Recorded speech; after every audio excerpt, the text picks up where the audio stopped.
going to let Amanda Shanks come up here. Amanda's on the board. She's, in January this year, took over the fundraising position, and we've actually sort of rented. We had a non-parent who was interested in joining the board and then transferred jobs and didn't have the time, but is a professional consultant for fundraising, who was so impressed with our organization and what we did in our family involvement that she's donating her time to us as a resource, which is, I think, wonderful. Anyway, Amanda can tell you a little bit about it. So, Amanda?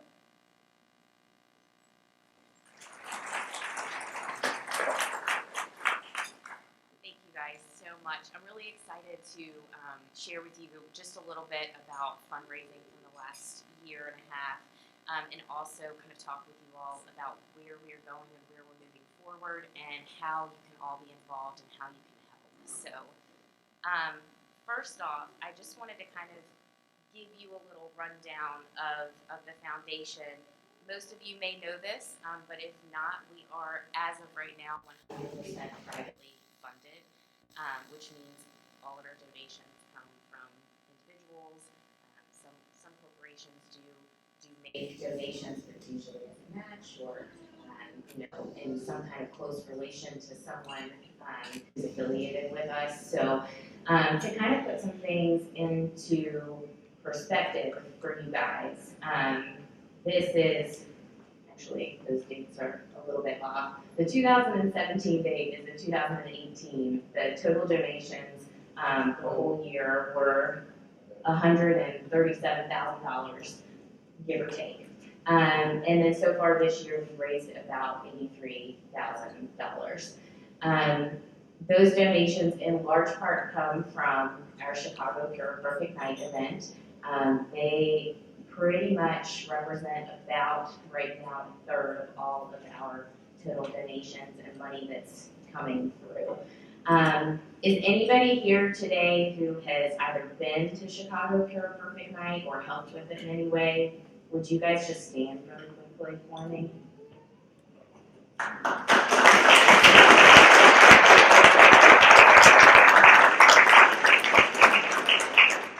Thank you so much for all of your work. It has truly made a huge impact on what we've been able to do as a foundation.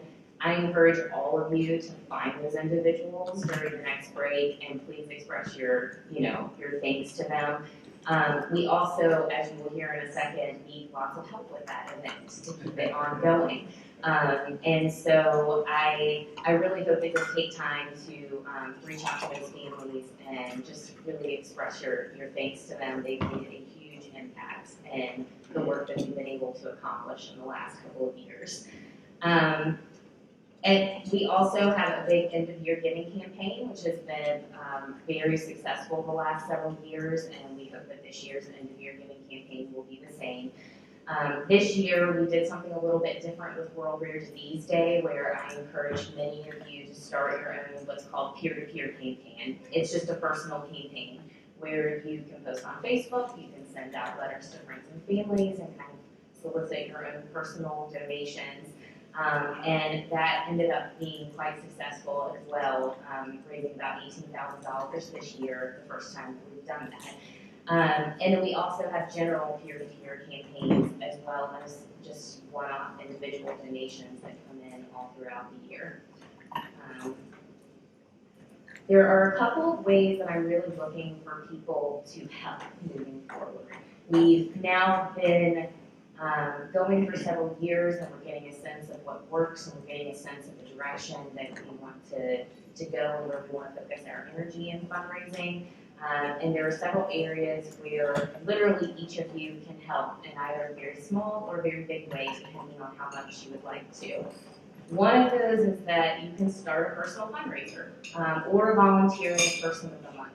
Just to give you guys a little bit of perspective of what kind of an impact you can make, we know of just over 310 individuals with PURA syndrome in the world right now. And if every family committed to raising just $100 every single year, that would be an additional $31,000 for the foundation. That's a very reasonable, very doable amount for each family to commit. That's 10 friends for $10, you know. It's a very, very doable amount. The average peer-to-peer campaign, to put this in perspective even more, brings in about $3,000, so much more than just $100. So if we did 12 campaigns per year, one per month, we could potentially raise $36,000 with just 12 campaigns. With that said, I won't leave you hanging if you want to do one of these. I know not everybody knows how to fundraise. No, not everybody knows what to do. Not everybody knows what to write, who to send it to. So you're not alone in that. That's why I'm here representing the foundation. I want you to reach out to me. I want to help you put that campaign together and pull that off. And so what I'm looking to do is kind of focus in on a person of the month each month so that we at least have peer-to-peer campaigns going on all throughout the year. So if that's something that you're interested in doing, I'd love to talk with you about it and figure out a good time where we can do that over the coming year. Literally, I mean, I know this is kind of cliche, you can hashtag it if you want, but every fundraiser helps, every dollar counts. Literally, like I said, if each of you just raise $100, it would be huge for the foundation. Another way that you can volunteer is volunteer for our fundraising working group. I'm really looking ahead to 2020, not so much this year, to brainstorm new ideas for fundraising and also look at how we can strategize and how we can enhance our already ongoing fundraisers and campaigns.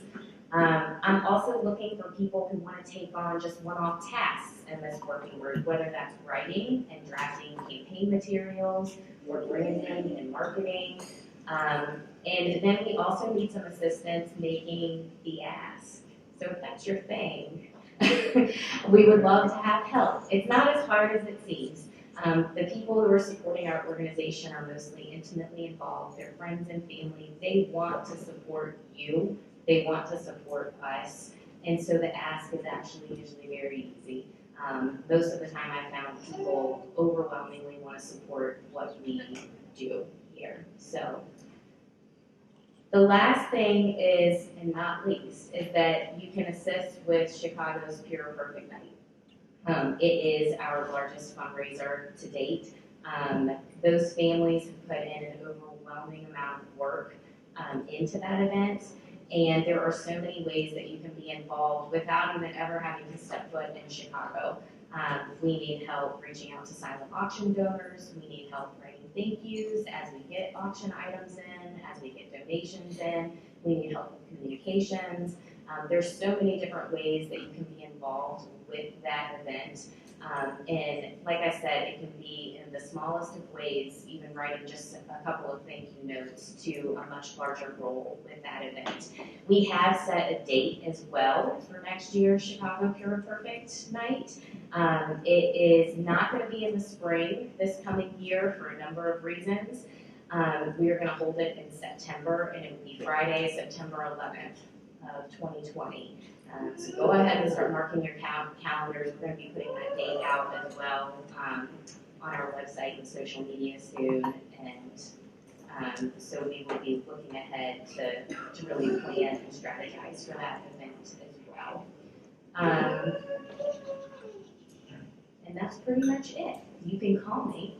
You can come to me for my number. I'm not going to say it up here publicly. You can call me or you can email me. My email address is on the PURA Syndrome website. Or feel free to just talk with me during one of the breaks or during lunch. I'll be around all day. I would love to talk with each of you about how you can get involved. Like I said, there is really no role that is insignificant, even if it is as simple as writing a couple of thank you notes. It would be so much appreciated. It will make a huge difference and where we're going to be able to go over the course of the next year with the PURA Syndrome Foundation. So, thank you guys. So here's my shameless, my last shameless plug that I already plugged for you. Many hands make light work. So, and I think fundraising is just a great example of that. So, please do consider helping out in some way, not if not financially, but with a little bit of labor or some emails or participation on the board. We have things that we can do that will always raise the tide, if you will. So thank you very much. Matt has the background of working with individuals and patients in nonprofits and therapy world, so which is really wonderful through augmented communication. So we see a lot of our PURA kids with augmented communication and devices, and how do we get people to express themselves, which is fundamentally important. So Matt currently works for TobiiDynavox and has done so for just a couple of years. Is that right? So November last year. So and TobiiDynavox has been a repeat sponsor for our conferences here in the U.S. So we really want to, you know, they provide a good perspective. They're not the only, no offense, they're not the only company out there doing this, but I think they're well known, they're easy to access, so they're out there. We also have, as a sponsor, have TobiiDynavox with a display out behind us in this hallway back behind us. So please stop in. He really loves personal questions, and feel free to pop in and out of this meeting to have questions and discussions with Matt as well. So thank you very much, Matt. So again, Matt Modzleweski with TobiiDynavox. I'm a solutions consultant out of North New Jersey. So I'm here today. Thank you to the PURA Syndrome Foundation, Dominic, Carrie, and John for having me today. TobiiDynavox does create speech-generating devices, and we have different software that goes on these devices for our individuals to be able to communicate. And today I'll focus on Snapless Core first. And if you have any questions, I'll be out there with our devices. We can do some hands-on practice, and I can show you some different things there as well. So welcome to Explore Snap and Core First. Snap and Core First is a symbol-based communication software designed to be easy to use for both the communicator and their communication partners. Snap and Core First lets users start communicating quickly and stay engaged as they grow and evolve in their communication journey. And today we'll highlight the features within Snapless Core First that make it a great communication solution for experienced communicators and emerging communicators alike. Okay. So today first we're going to explore the communication supports in Snapless Core First that promote engagement, literacy, and growth. We'll talk about supports for the communication partner, which include pathways in Core First, data tracking, the search feature, and Toolbar Access, as well as supported navigation. And after today's session, you'll be able to name 2 features within Snapless Core First that contribute to successful partner implementation, and name 2 features within Snapless Core First that contribute to successful communication outcomes for the individual using AAC. A little bit of the overview and research within Snapless Core First. It is centered on TobiiDynavox's Core First approach to delivering a systematic, proven, research-based core word framework. Snapless Core First combines a core word strategy that promotes literacy development for communicators of all ages and ability levels. It is designed for a quick and easy setup, allowing our users to get started communicating immediately. The interface is user-friendly, and the navigation and customization features are intuitive, as such, users stay engaged as they grow and evolve in their communication journey.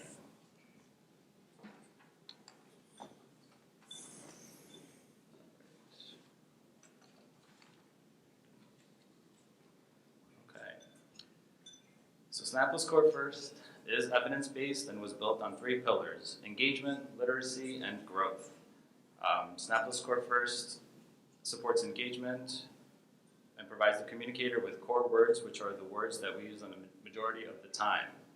The core words are efficient and able to be used across a variety of contexts. It also provides the communicator with quick fires for those sentences that we are organized in chunks and are reflexive, such as, "Hey, what's up? I'm doing fine. What are you doing today?" This increases overall engagement by providing efficient and reusable language that works in a variety of contexts and is easy to access. And Snap Score First also creates an environment for users to grow their literacy skills by implementing core vocabulary which is based on current research. It is the vocabulary that is used in 80% of what we read, write, and say. The focus of Snap Score First is on core vocabulary that we should target to help kids be successful in academic settings.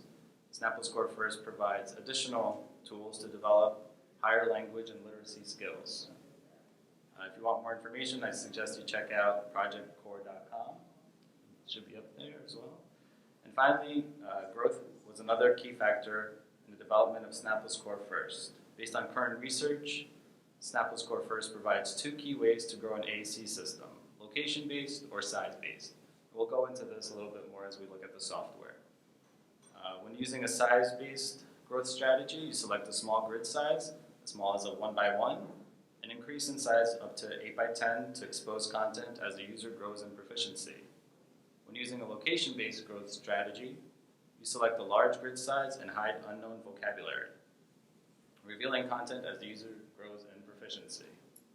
And we'll talk about these strategies in a moment.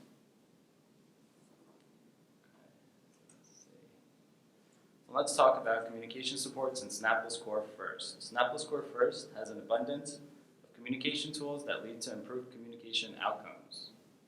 The tools we will take a look at to increase engagement, literacy, and growth. Okay. So first in Snap Score First, communication tools that support improved outcomes are always readily available by using the toolbar seen here outlined on the left, your left. Now remember, engagement tools need to be readily accessible and flexible enough to be used in a variety of situations.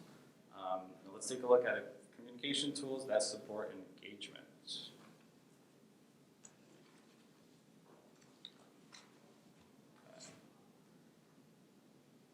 So in Snap Score First, engagement can be accomplished by using core words, quick fires, and topics. Let's take a look at how these tools are easily accessible and applicable across different contexts. So let me get out for a second.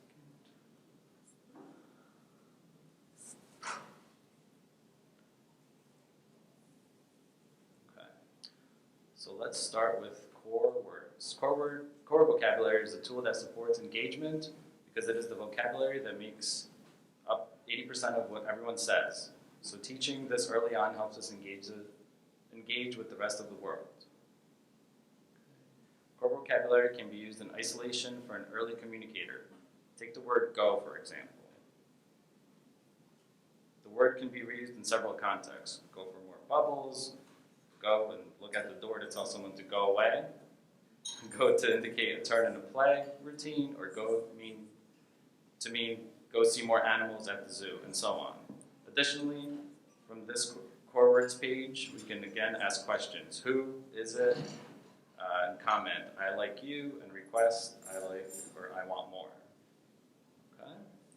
So those are core words here. The next thing we'll take a look at is quick fires.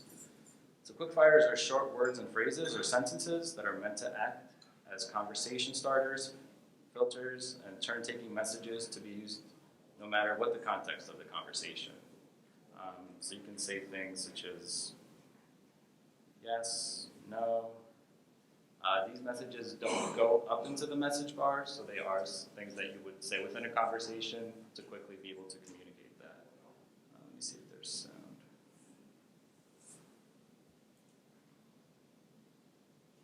Okay.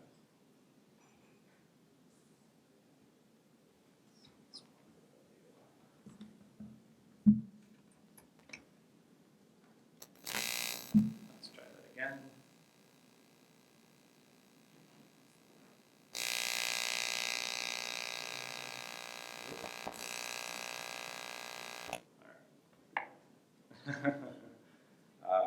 Let's see. There are no right or wrong responses when using quick fires. And when using quick fires, they are the tools for building an ongoing, engaging, and conversational peers. Get some sound in here for you guys.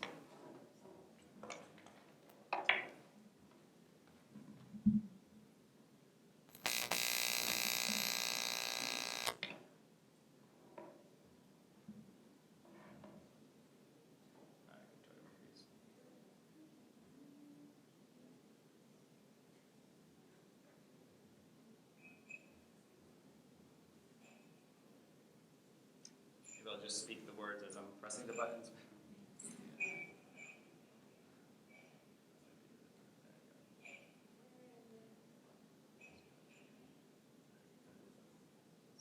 Hey, All right. thank you. All right. And lastly here we have topics. So topics function much in the same way as quickfires, but this time these are phrases and sentences that do relate to a specific topic.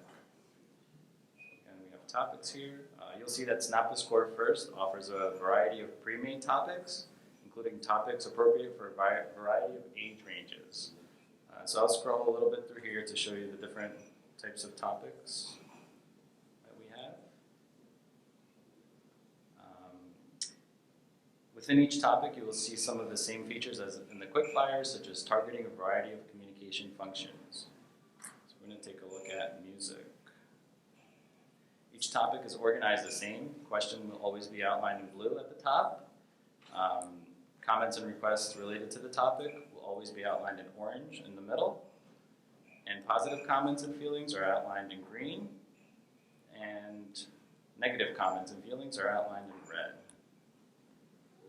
Over here, so you can say, I don't like music. don't like music. All right. Over here.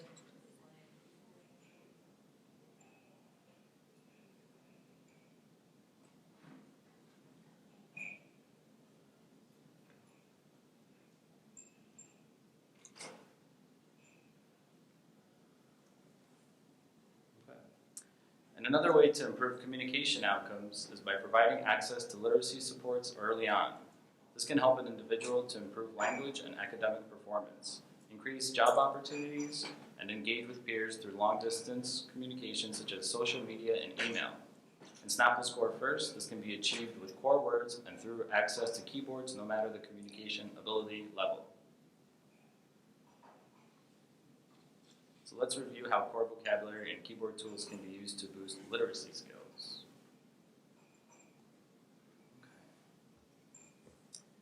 So given that core vocabulary is engaging because it takes up 80% of what we communicate in every interaction, it could also be used to support literacy.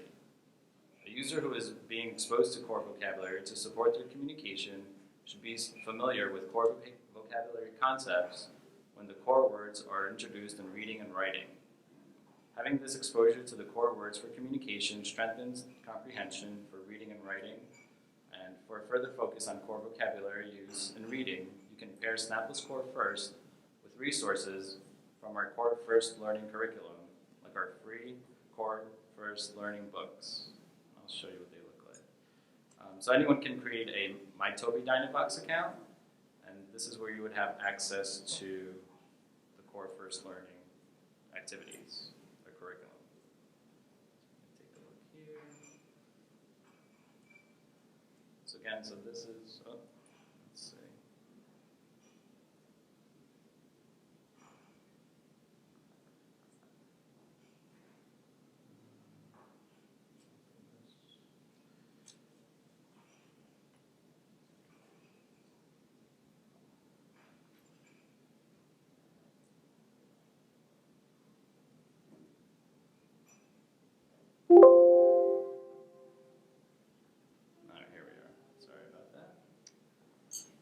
So one way you can find these Core First Learning books is through a free My TobiiDynavox account. Upon registration and login, you'll have access to many free resources such as books. Let me show you how to find them. So we're going to, again, this is mytobiidynavox.com.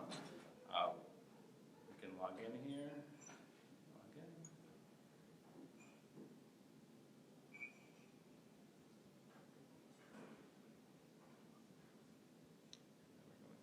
Support, and there's some resources here for you.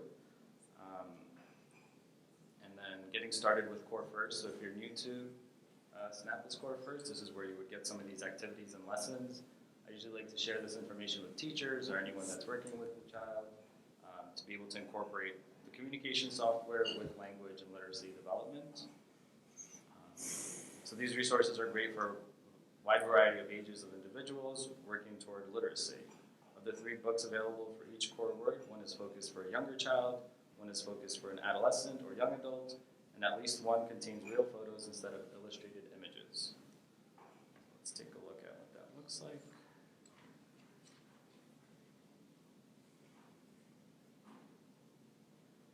So this is just an example. If you're targeting the word go, this is what a lesson plan would look like that you can share.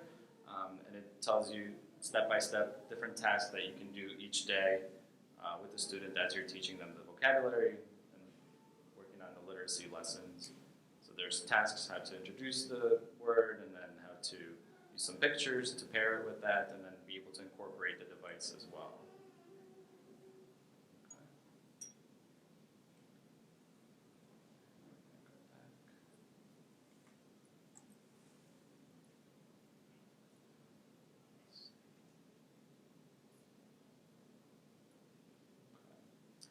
So let's see how Snap plus Core First can work in tandem with these Core First learning supports. This boy is Philip that's on there, and he's reading a Core First learning book on an iPad with his mom and sister. You can see his mom using his device with Snap plus Core First on it to model the target word to help him make the connection between the text they are reading and the language he can use. Watch how with just a little modeling he takes interest and tries a few on his own.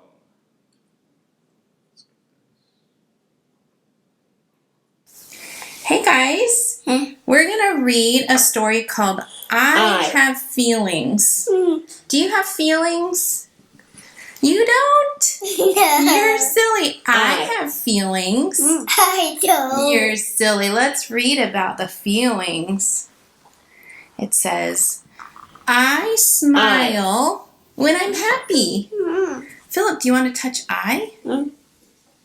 I.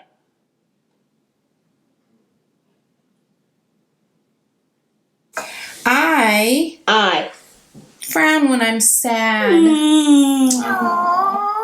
Think. I think that's sad too. I.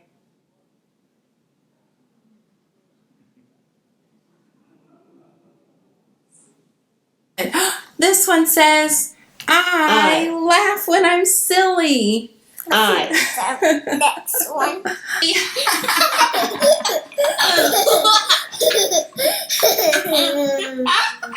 Oh, thank you. Oh, let's see. It says, I growl when I'm mad.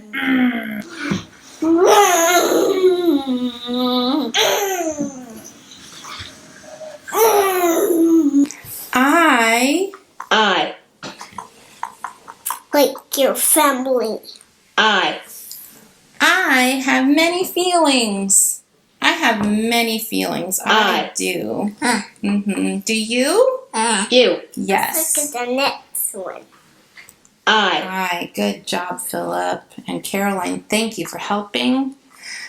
I. I am not afraid to show it. Let's look at the next I. Okay. And this one says, feelings come and feelings Go. go. one. Go. Go. You're right. Sometimes they go. Go. And it says, that's healthy. Don't you know it? That's it. We're all done. I like to read with you. You. You. Thank you. Bye. Caroline. You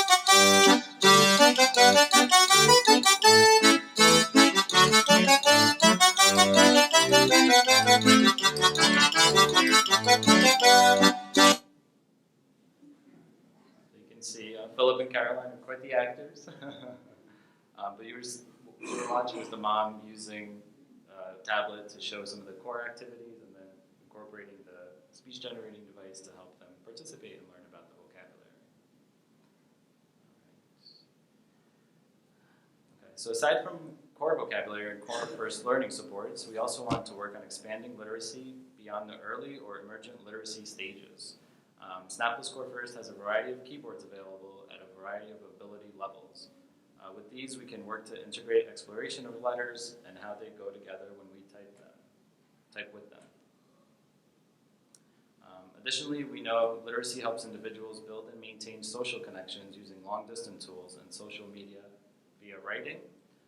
And as individuals journey from early literacy to more conventional literacy, Snap and Core First now has the ability to allow communicators an option to write and send messages using these types of long-distance applications through a tool called Accessit, where they are using symbols, keyboards, or a combination of the two.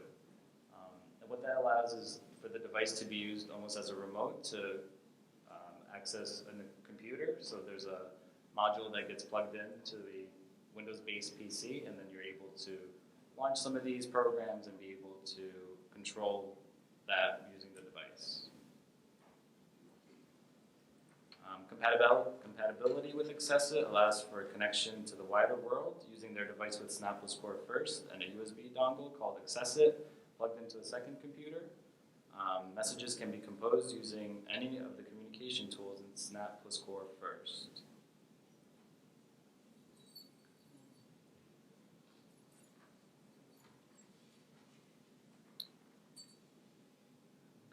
So growth becomes very important when thinking about continued positive communication outcomes.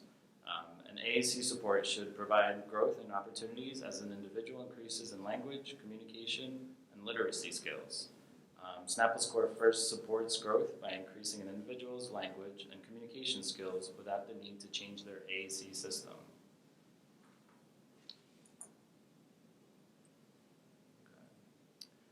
Growth can be interpreted several ways when discussing the progression of language, communication, and literacy skills for the AAC communicator. Snap plus Core First has many supports built in to support growth in these areas. Growth can happen through the physical addition of vocabulary over time as the communicator learns new words and understands how to combine the words. Growth can systematically occur beginning with a 1x1 grid size up to an 8x10 grid size. In this first layout, we'll begin with a 2x2 grid where the user is exposed to simple requests or responses. These 4 words are used with the highest frequency based on Dr. Karen Erickson's research and academic core vocabulary.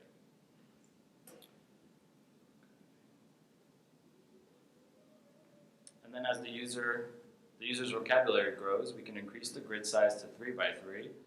This grid size introduces 3 tools in the toolbar. Here we have the back button, core words, and quick fires, and also the message window. So additionally, language starting with word list is also added, which when paired with core words will allow the user the opportunity to form complete sentences.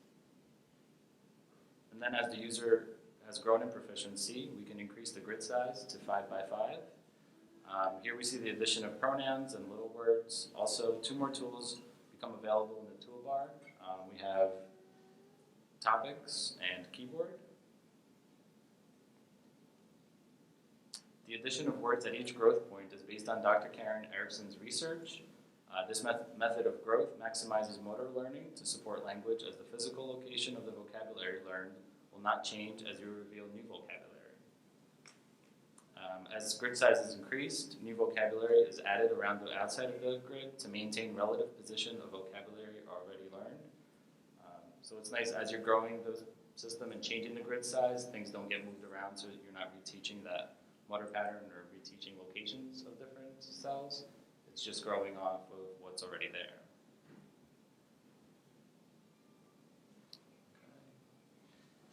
However, size-based growth might not be appropriate for everyone. Sometimes we decide to start on a larger grid from the beginning, but visually providing all the vocabulary that goes along with what grid may be overwhelming to the communicator. We can hide vocabulary initially and slowly reveal that the vocabulary over time. In the first layout, the user is exposed to simple requests or responses. So as you see there, you have want, like, go, and stop. And then as the user's vocabulary grows, we can then introduce additional language, starting with pronouns, which will allow the user to form complete sentences. And then as the user has grown in proficiency, we'll then introduce all the vocabulary. Here we see the addition of question words along with more pronouns, verbs, and little words.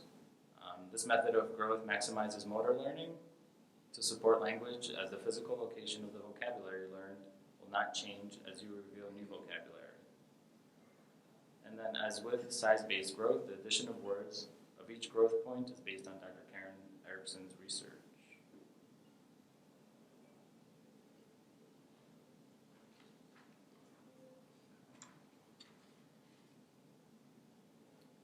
And then growing a communicator's language skill is best done with the support of the communication partners. Snapless Core First offers tools and supports that can support and guide the communication partners to better facilitate improved language, literacy, and communication outcomes for the communicators they support. These include pathways for Core First, data tracking, the search feature, Toolbar Access, and supported navigation. So let's take a look at some of these supports, starting with a look at Pathways for Core First companion app.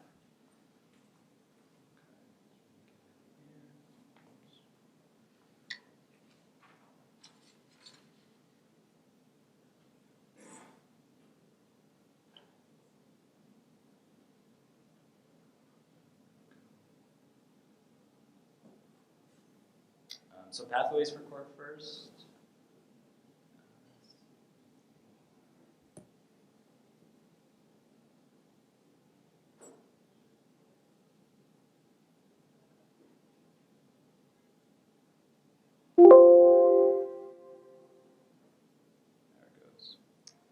Pathways is a free app on the iPads and Windows 10 or above devices.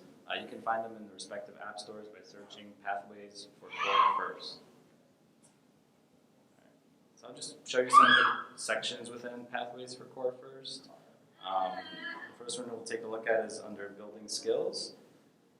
Just as this lesson plans and pathways are broken down into 5 days of activities. And sometimes there's also materials that are provided with these.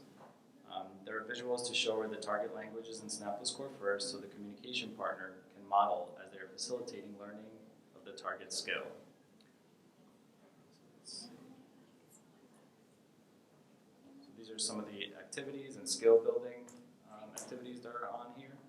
I also want to show you the goals grid. Let's see.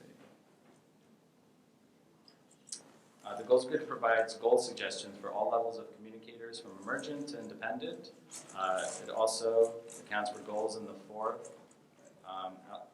sections outlined by Janice Light that allow an AAC user to be a competent and independent communicator. You can also select goals from here to work on and find associated lesson plans. And then we also have a webinar on the TobiiDynavox website called Getting Started with Pathways for Core First that goes into more depth about the free app and what it has to offer and how you can use it to help your device users. Pathways is a great tool for communication partners because it offers lesson plans that target skills and goal suggestions to better facilitate the growth of skills in our AAC communicators. Of course. How much of this is geared toward the actual language within the core snap versus if the user's on another device but would like to have some kind of curriculum? So it is modeled with Snapless Core First in mind, but you can incorporate some of these activities and skills for other device users or other program users. Kind of if you take a certain vocabulary word, you can modify that system. Yeah, exactly. Same idea. Good question. Thank you. Let's see. Okay.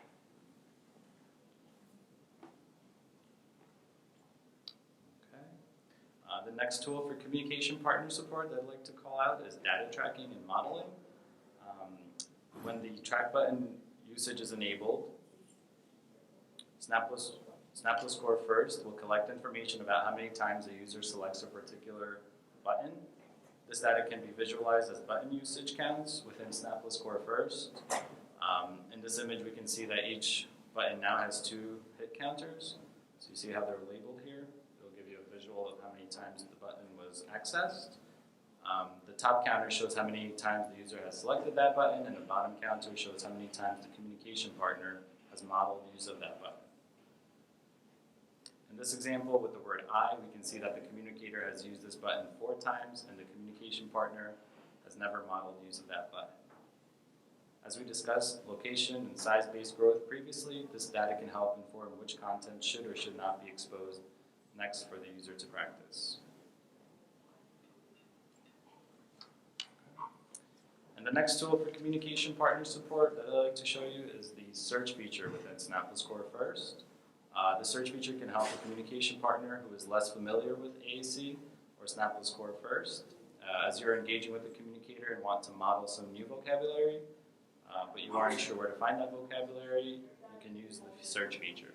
So as we said previously, there's a lot of information that's already pre-programmed into the software, so this is a nice feature to be able to find where everything is. I'll show you that.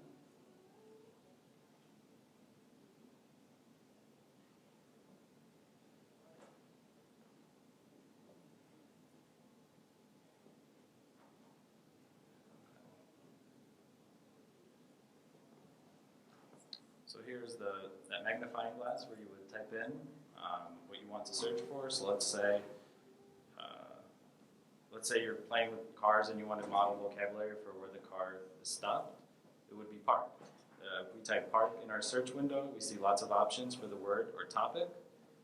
We can see that one with the images of cars is the one we are targeting.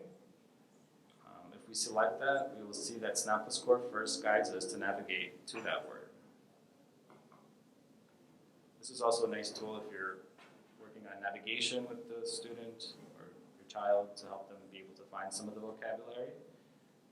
It does highlight where to go and how to navigate. If we select that, we see Snap Score First guides us to navigate the word, as you see, and then not only is this a benefit to us facilitators, but also focuses on the communicator's navigation. And here's some car actions, and then we're talking about park. Park. So there is vocabulary there, and there's ways that you could also make the cell so that it stays within that topic, but this is to brings you back to the core word so that you can expand on what you're trying to say.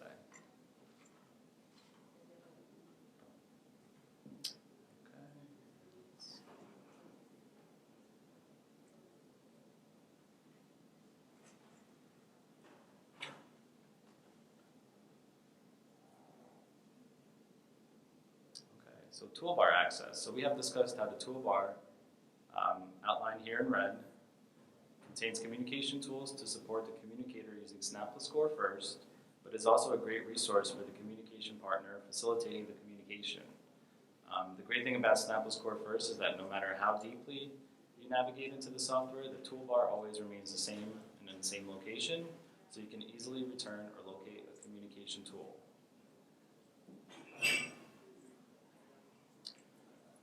So the toolbar is very important for communication partners. Early on, we often don't want the communicator's focus to be on navigation, but more on the language and vocabulary modeling. The toolbar can help us, as facilitators, take away the burden of learning navigation to allow the communicator to focus exclusively on the language and communication skills we are teaching. So taking that idea of facilitating navigation one step further, Snap Score First has a feature called supported navigation, which is enabled in grid sizes of 2 by 3 and below. Supported navigation allows for the communication partner to facilitate communicators' navigation through the software, but still provides access to the important communication tools we discussed earlier, such as core words, quick fires, word lists, and keyboard. So let's take a look at what supported navigation looks like.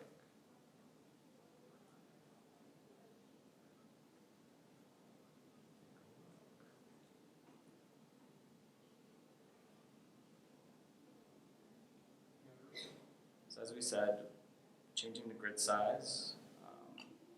Once you go below 2 by 3, it becomes supported navigation. So let's see. So the homepage size is a little bit different, but then once you get into the quick fires and word lists, it is smaller page size. Oh, it's not up there. 1 second.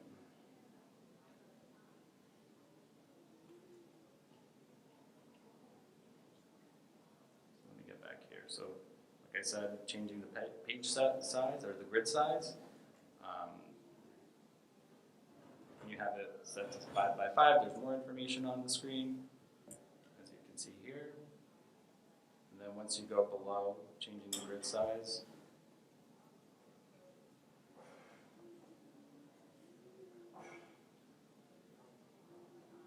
to a 2 by 3, you have some of that information here for the user to be able to access. The home page does not change. This is supported navigation for the caregiver to be able to still access all of the vocabulary. But once you do go into the core words or the quick fires, it is the grid size of 2 by 3.